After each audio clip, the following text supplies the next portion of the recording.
Of course. How about when feelings arise? And by the way, do you have any control of your feelings either when they arise? You can influence them, obviously, like thoughts do. You can influence them in various ways. But I don't see how anybody has any direct control of them. Nobody's ever shown me. I've never seen it. Not once. So when feelings arise, you can allow yourself to briefly and authentically be with them, feel them a little bit, express them perhaps a little bit, get what the message is inside of them, because they're always bringing us messages, aren't they? There's always something there, a gift that it's bringing us, even though we may not like the gift particularly.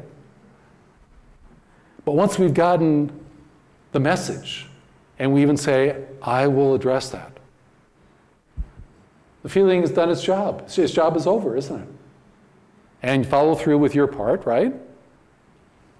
And you're complete. You're back to being, of course, yourself. Way too simple, isn't that way too simple? No need to feed energy and attention to lots of negative thoughts of the feelings, because you know what you turn them into? Well, you know what you turn them into, don't you? Moods, emotional states, tantrums, dramas. Oh, spare me. Life's too short for that stuff, isn't it? I like the no drama point of view.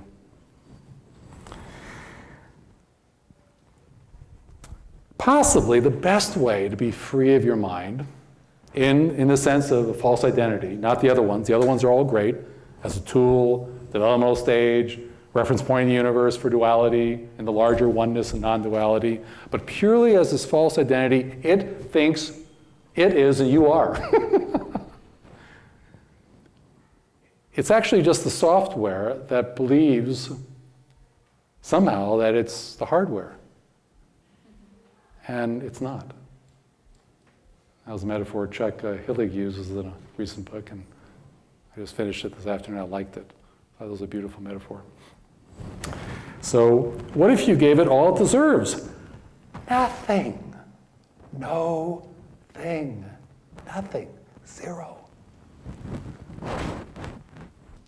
There's a lady who wrote a very popular article, and Amy Sutherland, called What Shamu Taught Me About a Happy Marriage. And she was contacted and turned it into a book called What Shamu Taught Me About Life, Love, and a Happy Marriage. And she got interested about working with exotic animal trainers. And she figured she had one of those at home called her husband. And she could use this information. And the big point she learned is that animals are smart. And we're animals, by the way, we're mammals, but we're very smart. And if we're not getting some return on what we're doing, we're going to stop doing it. It's pretty simple. There's nothing that deep about it, actually. And human beings, if stuff is going on around them that they don't like, or their mind really doesn't like, who doesn't like stuff, right? Who's the who again? If we just rub their nose in it, like a dog doing their business where they shouldn't, and tell them completely, fully what we don't like and how they're pissing us off and stuff like that, right? Surely they'll stop, right? No, you get more of it because you're reinforcing it, aren't you? So if you actually gave it nothing, and she used the example of her husband's smelly gym shorts after he goes for these runs he does, and he leaves them on the floor, of course.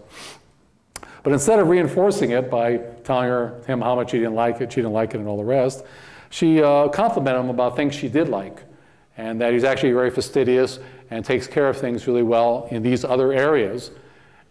And the smelly gym shorts almost magically got handled, didn't they? And she never reinforced it. So if he's not getting any reinforcement for smelly gym shorts being on the floor, he stops doing it because he's not getting any return. There's no payoff. Wasn't that brilliant? It's the basics of operant conditioning. Reinforce what you want more of. Give absolutely nothing to what you don't want more of, instead of negatively reinforcing it and getting more of it, right? So that's the third way. The fourth and fifth are two of my favorites, actually. A wonderfully clever way to put the mind out of business. This is really clever, I have to admit. I didn't come up with this, by the way. I just sort of spotted it. Is give the mind a task that'll sideline it, that'll deconstruct it, that'll put it out of the business. And the mind will be happy to do it because it wants to do things. It wants to be of service. It wants to do tasks. Give it something. So here's some things you can give your mind to do. You can give your mind to spot when it's playing a role. Because roles aren't real. Roles aren't who you are, right? Give your mind that task. And the moment it spots the role and it tells you that, you say, good mind, thank you, that's lovely. You now can go away, and it does. Or so help it spot negative judgments. That's a real good one, right? And the mind's very big on that. Or comparisons. And it'll say, oh, here we got a comparison. Oh, here we got a negative judgment. You say, thank you, mind. That's lovely. And now you can go off and play away from me, right? And it gets quieter. Isn't that lovely? So give the mind something to do that puts it out of business. Isn't that clever? I thought it was clever. I liked it. But the very, very best way, and this goes back to another Zen master, Shunri Suzuki Roshi, just an incredible gentleman. He asked this question about how do you control a cow? Now, has anybody ever grown up in rural areas and know anything about cows? You ever been around cows? They're not the smartest of animals.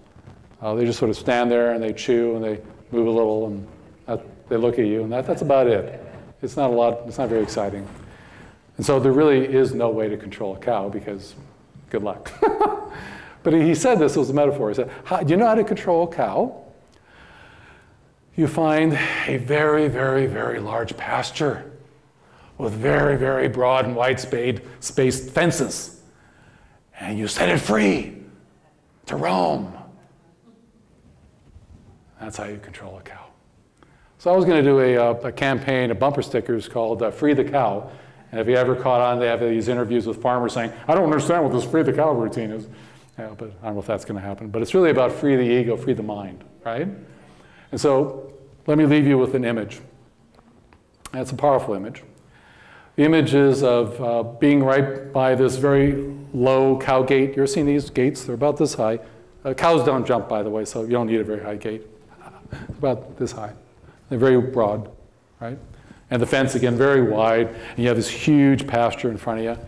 And beautiful rolling hills, and just to be a little poetic about it, a herd of wild horses way out there maybe, and a lake over here, and some beautiful shady trees, maybe an oak grove, that sort of thing. Just pick whatever suits you. And it's a shimmering, glorious day, one of these incredible days that you're just happy to be alive. And you don't want it to ever end. The best day of not just this summer, but almost any summer, right, or spring. And there you go, and your mind's doing its normal shenanigans, right? And the image you have, here's the image, right? And you, very slowly, almost like in slow motion, slow-mo, you open up this huge cow gate, right? You open it up very slowly, shimmering sun, horses, green trees, sun, beautiful sky, wispy clouds. And the cow's right there, your mind, and you just open your arms, freeing the cow, freeing your mind, and you, of course,